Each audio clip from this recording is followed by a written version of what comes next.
আল্লাহ পাক রব্বুল আলামিন পবিত্র কুরআনুল কারীমের ভিতরে জান্নাত এত সহজ বিষয় নয়।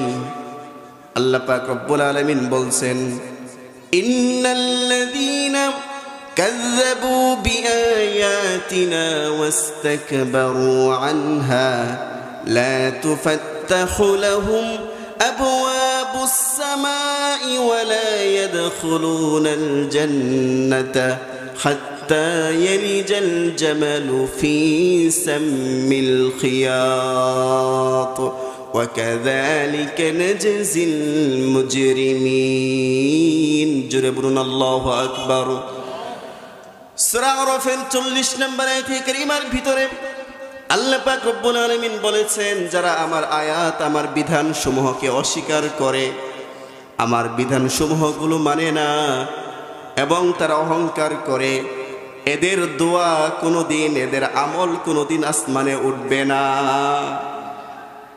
এদের প্রথম শাস্তি হচ্ছে এদের কোনো আমল আসমানে উঠবে না। যারা আল্লাহকে মানে না, আল্লাহর বিধান মানে না, অস্বীকার করে, অহংকার করে, এরা সারা জীবন যদি নেক আমলও করে দোয়া করে, আল্লাহ তাদের দোয়া আসমানের উপরে তুলবেন না। হাত্তা ইয়ালিজাল জামালু ফি সাম্মিল খিয়াত, আল্লাহ বলছেন তাদের জান্নাতে যাওয়া কেমন জানোনি? যেদিন সূচের পিছন দিয়ে উট প্রবেশ করা যতটুকু কঠিন, তাদের জান্নাতে যাওয়াও ততটুকু কঠিন। আচ্ছা আপনি বলেন, সূচের পিছন দিয়ে কি উট প্রবেশ করানো সম্ভব? একটা সুতাই যদি আমরা সূচের পিছন দিক দিয়ে দিতে গেলে কি পরিমাণ চেষ্টা করতে হয়, আর এই সূচের পিছন দিয়ে কি উট যাওয়া সম্ভব? তা উট যদি যাওয়া সম্ভব না হয়, তাহলে আল্লাহর বিধান যারা মানে না, এদের জান্নাতে যাওয়া সম্ভব না। জান্নাতে যেতে হলে ঈমান এবং আমলের বিনিময়ে জান্নাতে যেতে হবে। আল্লাহ বলছেন, ইন্নাল্লাযীনা আমানু ওয়া আমিলুস সালিহাতি কানাত লাহুম জান্নাতুল ফিরদাউসি নুজুলা। যারা ঈমান আনয়ন করেছে, যারা আমল করেছে, ভালো ভালো কাজ যারা করেছে, ঈমানের উপর অবিচল থেকেছে, এই মানুষগুলোকে আমি আল্লাহ জান্নাতুল ফিরদাউস দান করব। বলেন সুবহানাল্লাহ। যতগুলো আল্লাহ তাআলার জান্নাত আছে, তার মধ্যে শ্রেষ্ঠ জান্নাতের নাম হচ্ছে জান্নাতুল ফিরদাউস। এই জান্নাতুল ফিরদাউসে কিভাবে যাওয়া যায়? জান্নাতুল ফিরদাউসে যাওয়ার দুই একটি আমল সম্পর্কে আমরা আলোচনা করব ইনশাআল্লাহ। আমি জান্নাতুল ফিরদাউসে যাওয়ার 7টি আমলের কথা আল্লাহ পাক রব্বুল আলামিন একসাথে একটি সূরাতেই বলেছেন। বলেন সুবহানাল্লাহ। 18 নম্বর পারার শুরুতে যে সূরা আল্লাহ তাআলা দান করেছেন, সূরাতুল মুমিনুন, এই মুমিনুনের প্রথম আয়াতগুলোতে আল্লাহ পাক রব্বুল আলামিন জান্নাতুল ফিরদাউসে যাওয়ার 7টি আমলের কথা উল্লেখ করেছেন। আল্লাহ বলছেন, قد أفلح المؤمنون الذين هم في صلاتهم خاشعون। قد أفلح المؤمنون, যারা ঈমান আনয়ন করেছে তারা সফলতা অর্জন করেছে। যারা ঈমান আনয়ন করে নাই তারা সফলতা অর্জন করতে পারে নাই। ঈমান আপনি যদি আনতে পারেন আপনি সফল, ঈমান আনেন নাই আপনি ব্যর্থ।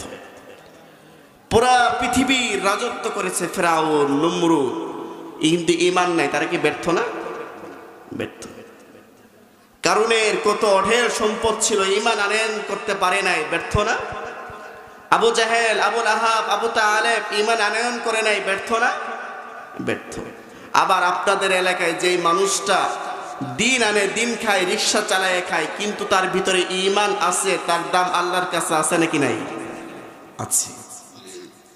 আল্লাহ এটাই বলছেন, قد أفلح المؤمنون, যারা ঈমান আনয়ন করেছে, ঈমান আনয়ন করার কারণে আল্লাহ তাদের দাম বাড়িয়ে দিয়েছে। ঈমান আনয়ন করার কারণে আল্লাহ তাদেরকে সফলতা দান করেছে। যারা ঈমান আনয়ন করেছে তারা তাদের জীবনকে সাকসেসফুল করেছে। আল্লাহ পাক রব্বুল আলামিন ঈমানদারদের প্রথমে সুসংবাদ দেওয়ার পরে ঈমানদারদের মুমিনদের 7টি গুণাগুণের কথা বলেছেন। বলেন কয়টি গুণাগুণ? 7টি গুণাগুণের কথা বলেছেন। 1 নম্বর হচ্ছে আল্লাযীনা হুম ফি সালাতিহিম খাশিউন, যারা ঈমান আনয়ন করে, ঈমান আনয়ন করার পরে তাদের প্রথম গুণ হচ্ছে, ঈমানদারদের প্রথম গুণ হচ্ছে আল্লাযীনা হুম ফি সালাতিহিম খাশিউন, তারা নামাজ আদায় করে এবং নামাজের ভিতরে বিনয়ী থাকে। তারা নামাজ আদায় করে এবং নামাজে তারা বিনয়, নম্র, ভদ্র, মনোযোগের সহকারে তারা নামাজ আদায় করে। এখন বলেন, নামাজ পড়ে ইমানদার হওয়া লাগে নাকি নামাজ না পড়ে ইমানদার হওয়া লাগে? বলেন, নামাজ পড়ে ইমানদার হওয়া লাগে। কিন্তু আমাদের দেশে নামাজি কিন্তু ইমানদার নাই, বেনামাজি ইমানদার বেশি। তারা বলে কি যে ভাই নামাজ পড়ি না তবুও কিন্তু ইমান ঠিক আছে, কথা বলে না? আচ্ছা, আল্লাহ বলছেন আল্লাযীনা হুম ফি সালাতিহিম খাশিউন, সূরা মুমিনুনের 2 নম্বর আয়াতের ভিতরে আল্লাহ বলছেন যারা ঈমান আনয়ন করেছে তারা শুধু নামাজ পড়ে এমনটি নয়, নামাজ তারা বিনয়ের সাথে পড়ে, নম্র ভদ্রভাবে পড়ে, আল্লাহর ভয় নিয়ে তারা নামাজ আদায় করে। তারা এমন ভাবে নামাজ আদায় করে মনে হয় তাদের জীবনের শেষ নামাজ। অনেক মানুষ আমরা নামাজ আদায় করি কিন্তু নামাজে মনোযোগ থাকে না, বিনয় নাই, নম্র ভদ্রতা নাই, নামাজে যে কি পড়ছি এটা নিজেও জানি না, আমরা নামাজের ভিতরে কি তেলাওয়াত করছি নিজেও বুঝি না, এর জন্য নামাজে আমরা মজাও পাই না। কিন্তু নামাজটা পড়তে হবে বিনয়ের সাথে, নম্র ভদ্রভাবে। আপনি যত বেশি মনোযোগ সহকারে নামাজ পড়তে পারবেন সেই নামাজ তত বেশি আপনাকে জান্নাতে নিয়ে যাবে। বলেন সুবহানাল্লাহ। আল্লাহ পাক রব্বুল আলামিন মুমিনদের 2 নম্বর গুণাগুণের কথা বলছেন, ওয়াল্লাযীনা হুম আনিল লাগওয়ি মুরিদুন, যারা মুমিন তারা শুধু নামাজ পড়ে এমনটি নয়, মুমিনদের 2 নম্বর গুণাগুণ হচ্ছে মুমিনরা অনর্থক কাজকর্ম, অনর্থক কথাবার্তা থেকে বিরত থাকে। যারা মুমিন তারা অনর্থক কাজের সাথে তাদের কোনো সম্পর্ক নাই, তারা অনর্থক কোনো কথাবার্তাও বলে না। আচ্ছা, এই আমলটা কি আমাদের ভিতরে আছে? আমরা নামাজ পড়ি, রোজা রাখি, হজ করি, যাকাত দেই, ইসলামের অনেক বিধিবিধান মানি, কিন্তু আমরা এই জবানকে হেফাজত করতে পারি না। অনর্থক কাজকর্ম থেকে আমরা কখনো বিরত থাকতে পারি। 2-1 মানুষ একসাথে মিশে গেলেই আমরা 4 হোস্টেলগুলোতে গল্প গুজবের আড্ডা বানিয়ে ফেলি, অন্যের গীবত, সমালোচনা, পরনিন্দা করে ভরপুর করে ফেলি। কিন্তু আমার কথা আমি একবারও চিন্তা করি না। নিজের চোখে নিজেকে দেখেন, নিজের ভুলগুলো ধরার চেষ্টা করেন, অন্যজনের সমালোচনা বাদ দেন, নিজের এই জিহ্বাকে হেফাজত করেন। অনর্থক কাজকর্ম থেকে যদি আপনি হেফাজত থাকতে পারেন, নিজেকে যদি বাঁচাইতে পারেন, আপনি ঈমানদার। আর যদি অনর্থক কাজকর্মের সাথে যদি আপনি চলে যান তাহলে আপনি ঈমানদার হতে পারেন নাই। আল্লাহ এটাই বলছেন, ওয়াল্লাযীনা হুম আনিল লাগওয়ি মুরিদুন, যারা ঈমান আনয়ন করেছে ঈমানদারদের 2 নম্বর গুণ হচ্ছে তারা অনর্থক কথাবার্তা বলে না, অনর্থক কাজকর্ম করে না। এরপর আল্লাহ পাক রব্বুল আলামিন ঈমানদারদের 2 নম্বর গুণাগুণের কথা বলছেন। আল্লাহ পাক রব্বুল আলামিন বলছেন, ওয়াল্লাযীনা হুম লিয-যাকাতি ফাঈলুন, সূরা মুমিনুনের 4 নম্বর আয়াত। আল্লাহ বলছেন ঈমানদারদের 3 নম্বর গুণাগুণ হচ্ছে তারা যাকাত আদায়ে সক্রিয় থাকে। এখানে এই যাকাত আদায়ের 2টা অর্থ মুফাসসিরিন কেরাম দিয়েছেন। একটা অর্থ হচ্ছে তারা সম্পদের যাকাত দেয়। কিসের যাকাত দেয়? সম্পদের যাকাত দেয়। ভাইয়েরা একটু বিষয়টা বুঝেন, আমাদের দেশে অসংখ্য অগণিত নামাজি থাকলেও, যাকাত ফরজ হয়েছে এমন অসংখ্য ব্যক্তি থাকলেও যাকাত দেয় না এরকম ব্যক্তি নাই? আছে। যাকাত দিতে চায় না, নামাজ পড়তে চায় কিন্তু যাকাত দিতে তারা রাজি না। কিন্তু যাকাত যদি আপনি না দেন আপনি কখনো পরিপূর্ণ ঈমানদার হতে পারেন না। এই আয়াতের 2 নম্বর যে অর্থ মুফাসসিরিন কেরাম নিয়েছেন তা হচ্ছে তারা নিজেদের অন্তরকে পরিষ্কার রাখে, তাসাহুফ তাসকিয়া করে, নিজেদের এই কলবকে তারা কি করে? পবিত্র রাখে। এটাকে তারা কখনো কালিযুক্ত করে না, এটাকে তারা গুনাহমুক্ত রাখে, এটাকে পবিত্র রাখে তারা। আল্লাহ এটার কথা অন্য জায়গায় বলছেন, قد أفلح من تزكى وذكر اسم ربه فصلى আর এক আয়াতের ভিতরে আল্লাহ বলছেন قد أفلح من زكاها وقد خاب من دساها।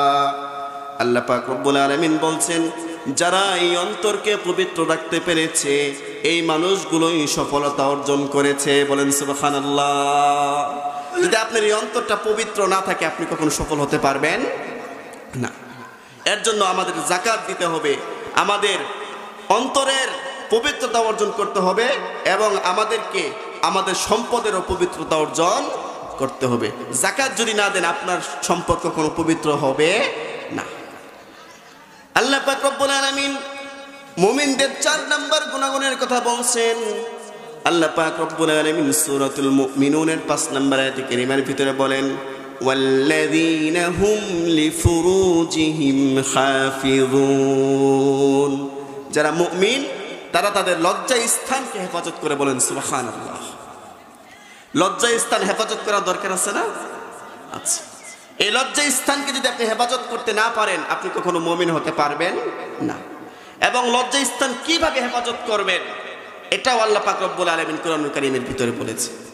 আল্লাহ বলছেন ইল্লা আলা আজওয়াজিহিম আও মা মালাকাত আইমানুহুম فإنهم غير ملومين فمن ابتغى وراء ذلك فأولئك هم العادون। জোরে বলুন আল্লাহু আকবার। আল্লাহ বলছেন তোমরা যদি লজ্জা স্থান হেফাজত করতে পারো তোমরা ঈমানদার হয়ে যাবে। যদি লজ্জা স্থান হেফাজত করতে না পারো তোমরা কখনো ঈমানদার হতে পারবে না। তোমাদের লজ্জা স্থানটা তোমরা কোথায় হেফাজত করবা? তোমাদের লজ্জা স্থান তোমাদের হালাল স্ত্রীদের মাধ্যমে হেফাজত করবা। এই লজ্জা স্থান আপনি যদি ব্যয় করতে চান কোথায় এই লজ্জা স্থানকে আপনি খরচ করবেন? এটা হচ্ছে আপনার হালাল স্ত্রীর কাছে আপনাকে কি করতে হবে? ব্যয় করতে হবে। হালাল স্ত্রী এবং দাসীদের কাছে আপনি লজ্জা স্থান ব্যয় করতে পারেন। এখন তো দাস প্রথা নাই। এখন এই আয়াতের অর্থ হবে আমরা আমাদের হালাল স্ত্রী যারা আছে এদের কাছে আমরা কি করব? আমাদের লজ্জা স্থান ব্যবহার করব। এরপর আল্লাহ বলছেন ফামানিবতাগা ওয়ারাআ যালিকা ফাউলাইকা হুমুল আদুন। তুমি তোমার হালাল স্ত্রী বাদে যদি অন্য জনের কাছে টাঙ্কি মারতে যাও তুমি কি ঈমানদার থাকবা? না। তুমি তোমার হালাল স্ত্রী বাদে যদি অন্য কোনো নারীর দিকে চলে যাও তাহলে তুমি কখনো ঈমানদার থাকতে পারো না। শুধু স্ত্রী নয়, তুমি অন্য কোনো পন্থা যদি অবলম্বন করো তুমি ঈমানদার হতে পারো না। ঈমানদার যদি তুমি হতে চাও তোমার এই লজ্জা স্থানকে হেফাজত করতে হবে। বিশ্বনবী সাল্লাল্লাহু আলাইহি সাল্লাম হাদিসের ভিতরে বলেছেন তোমরা 2টা জিনিসের জামিনদার হয়ে যাও। তোমরা 2টা জিনিসের গ্যারান্টি আমি রাসূলকে দাও, আমি রাসূল তোমাদের জন্য জান্নাতের গ্যারান্টি দেব। বলেন সুবহানাল্লাহ। রাসূল জান্নাতের গ্যারান্টি দিচ্ছেন কিন্তু তোমরা 2টা কাজ করো, 2টা জিনিসের হেফাজত যদি তোমরা করো আমি রাসূল জান্নাতের গ্যারান্টি তোমাদেরকে দিচ্ছি। বলেন সুবহানাল্লাহ। 2টা জিনিস কি? তোমরা তোমাদের জবানকে তোমাদের জিহ্বাকে হেফাজত করবা এবং তোমরা তোমাদের লজ্জা স্থানকে হেফাজত করবা। এই 2টা কাজ যদি তোমরা করতে পারো আমি রাসূল তোমাদেরকে জান্নাতের গ্যারান্টি দিচ্ছি। বলেন সুবহানাল্লাহ। রাসূল যে এই 2টা কাজ হেফাজত করতে বললেন এই 2টা কাজ হেফাজত করলে জান্নাত পাওয়া যাবে নাকি যাবে না বলেন তো? বিশ্বাস হয়? আল্লাহ রাসূল সাল্লাল্লাহু আলাইহি সাল্লাম দুনিয়াতে থাকা অবস্থায় সাহাবীদেরকে জান্নাতের সার্টিফিকেট দেন নাই? দিবেন? আমরা 10 জন সাহাবীর ক্ষেত্রে বলি আশারে মুবাশশারা, আরো অনেক সাহাবীকে তিনি জান্নাতের সার্টিফিকেট দিয়েছেন। তারা দুনিয়াতে থাকা অবস্থায় জান্নাতের সার্টিফিকেট পেয়েছে। এটা বিশ্বাস করেন না? বিশ্বাস হয়। তাই রাসূল যে বলছে তোমরা যদি 2টা কাজ করো, তোমাদের জবানকে হেফাজত করো, লজ্জা স্থানকে যদি হেফাজত করো আমি রাসূল তোমাদের জান্নাতের টিকিট দিচ্ছি, এটাকে বিশ্বাস হয় না? বিশ্বাস হয়। তাহলে আমাদের এই জবানকে হেফাজত করতে হবে, এই লজ্জা স্থানকেও হেফাজত করতে হবে। আল্লাহ পাক রব্বুল আলামিন এইভাবে মুমিনদের গুণাগুণ বর্ণনা করছেন, মুমিনদের বৈশিষ্ট্যগুণ আল্লাহ পাক রব্বুল আলামিন বর্ণনা করছেন। মুমিনদের 5 এবং 6 নম্বর গুণাগুণ আল্লাহ পাক রব্বুল আলামিন একই আয়াতের ভিতরে ঢুকিয়ে দিলেন। আল্লাহ পাক রব্বুল আলামিন বলছেন ওয়াল্লাযীনা হুম লিআমানাতিহিম ওয়া আহদিহিম রাউন। যারা মুমিন তারা আমানতের খেয়ানত করে না, তারা আমানতকে রক্ষা করে। যারা মুমিন তারা ওয়াদা ভঙ্গ করে না, ওয়াদা রক্ষা করে। মুমিনদের 5 এবং 6 নম্বর গুণাগুণ হচ্ছে যারা মুমিন তারা কখনো ওয়াদা ভঙ্গ, তারা কখনো আমানতের খেয়ানত করে না। আমানতের খেয়ানতকারী কি আমাদের দেশে নাই? আছে, অসংখ্য গণিত আমানতের খেয়ানতকারী আছে। কিন্তু আমরা কোন জিনিস আমানত এটাই বুঝি না। আমরা শুধু মনে করি কেউ আমাদের কাছে টাকা পয়সা জমা রাখলো এটাই শুধু আমানত, কিন্তু নয়। আমাদের কাছে বড় একটি আমানত আল্লাহ পাক রব্বুল আলামিন নিজেই দিয়েছেন। আল্লাহ বলছেন, ইন্না আরাদনাল আমানাতা আলাস সামাওয়াতি ওয়াল আরদি ওয়াল জিবালি ফাআবাইনা আন ইয়াহমিলনাহা وأشفقن منها وحملها الإنسان। জোরে বলুন আল্লাহু আকবার।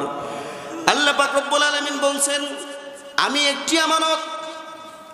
একটি আমানত পাহাড়কে দিতে চেয়েছিলাম, আমি একটি আমানত আসমানকে দিতে চেয়েছিলাম, আমি জমিনকে দিতে চেয়েছিলাম। এই আমানত কেউ গ্রহণ করে নাই, এই আমানত গ্রহণ করেছে মানুষ। সেই আমানতের নাম হচ্ছে কোরআনুল কারীম। সে আমানতের নাম কি? কোরআনুল কারীম। এই কোরআন যে আপনি আমার কাছে আছে, এটা কি আমানত না? এটা শুধু আমরা সুন্দর করে নিয়ে বছরে একবার চুমা খেয়ে বুকে লাগায়ে একবারে ভালো একটা কাপড় দিয়ে একেবারে শোকেজের উপরে রেখে দিবে এমন নয়। শুধু কোরআন শুধু তেলাওয়াত করবে এর জন্য এসেছে কোরআন নয়। কোরআন দিয়ে একেবারে রান্নাঘর থেকে নিয়ে রাষ্ট্র পর্যন্ত আপনি আমাকে সাজাতে হবে। আমাদের প্রত্যেকটা মুহূর্ত কিভাবে আপনি আমি চলবো, প্রত্যেকটা মুহূর্ত হবে কি দিয়ে? কোরআন দিয়ে। তিবিয়ানাল লিকুল্লি শাই, কোরআনে কোনো কিছুই বাদ নাই। আল্লাহ পাক রব্বুল আলামিন মুমিনদের 5 নম্বর গুণাগুণ বলছে, মুমিনরা আমানতের খেয়ানত করে না। আমানতের খেয়ানত যারা করে এবং যারা ওয়াদা ভঙ্গ করে তারা মুনাফিক, তারা মুমিন নয়। বিশ্বনবী সাল্লাল্লাহু আলাইহি সাল্লাম মুনাফিকের 3টি আলামতের কথা বলেছেন। যখনই তারা কথা বলে মিথ্যা বলে, যখনই তারা তাদের ওয়াদা করে ওয়াদা কি করে? ভঙ্গ করে, এবং তাদের কাছে আমানত রেখে তারা আমানত খেয়ানত করে, তারা আমানত রক্ষা করে না, এরা মুনাফিক। এর জন্য আল্লাহ পাক রব্বুল আলামিন মুমিনদের 5 নম্বর গুণাগুণ বলছে তোমরা আমানতকে রক্ষা করো। 6 নম্বর গুণাগুণ হচ্ছে তোমরা ওয়াদা রক্ষা করো। এমন ভাবে ওয়াদা করবা যেন তুমি রক্ষাই করতে পারো। এখানে একটি কথা বলি সংক্ষিপ্ত আকারে। আমরা অনেক মানুষ আছি, এই যে মাহফিলগুলোতে আসি, আসার পরে হুজুর যখন বলবে যে সবাই কি নামাজ পড়তে রাজি আছেন, সবাই ওয়াদা করছি ইনশাআল্লাহ রাজি আছি, করি কিনা বলেন? হে নিজেও জানে এই মাহফিল থেকে যাওয়ার পর আজকে ফজর নামাজ পড়বো না, এটা হে জানে না? জানার পরেও যখন হুজুর বলছে তখন 2 হাত তুলে ফেলছে একবারে যে ইনশাআল্লাহ নামাজ পড়তে রাজি আছে। ওয়াদা করে কিনা? ইনশাআল্লাহ বলে আল্লাহর উপরে চাপাইয়ে দেয়, কিন্তু তার মন কিন্তু একবারও বলে না সে নামাজ পড়বে। এরকম ধোঁকাবাজ আছে না? কিন্তু আমরা শুধু আল্লাহর উপর চাপাই দিলে হবে না, নিজের মনকে শক্ত করে ভালো করে ওয়াদা করব যেন আমল করতে পারি, যেন আমাদের ওয়াদাটা আমরা রক্ষা করতে পারি। এরপর আল্লাহ পাক রব্বুল আলামিন 7 নম্বর মুমিনদের গুণাগুণ বলছে, ওয়াল্লাযীনা হুম আলা সালাওয়াতিহিম হাফিজুন। মুমিনরা তারা তাদের নামাজকে হেফাজত করে, তারা তাদের নামাজকে খেল খামেশিভাবে শেষ করে দেয় না, এটাকে তারা হেফাজত করে, ওয়াক্তের গুরুত্ব দেয়, সালাতের গুরুত্ব দেয়, রুকু সিজদার গুরুত্ব দেয়। এই 7টি কাজ যারা করতে পারবে আল্লাহ পাক রব্বুল আলামিন বলছেন, উলাইকা হুমুল ওয়ারিসুন আল্লাযীনা ইয়ারিসুনাল ফিরদাউস হুম ফিহা খালিদুন। এই 7টি কাজ যারা করবে আল্লাহ তাদের জন্য জান্নাতুল ফিরদাউসের ওয়ারিস বানিয়ে দিবে, বলেন সুবহানাল্লাহ। এবং সেখানে তারা অনন্ত কাল থাকবে। আমরা কি সেই জান্নাতে যেতে রাজি আছি?